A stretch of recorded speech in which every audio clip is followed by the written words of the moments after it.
The success of the work based on the idea of modulation control in laser hybrid welding was essentially supported by comprehensive high-speed video diagnostics.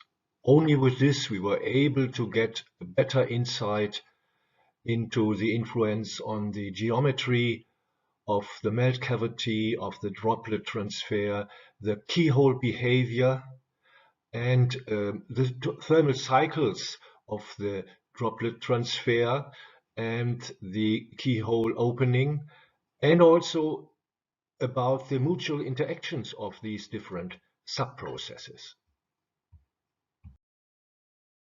A schematic diagram of the laser modulation control depicts the main components and their connections. We are using a master-slave configuration.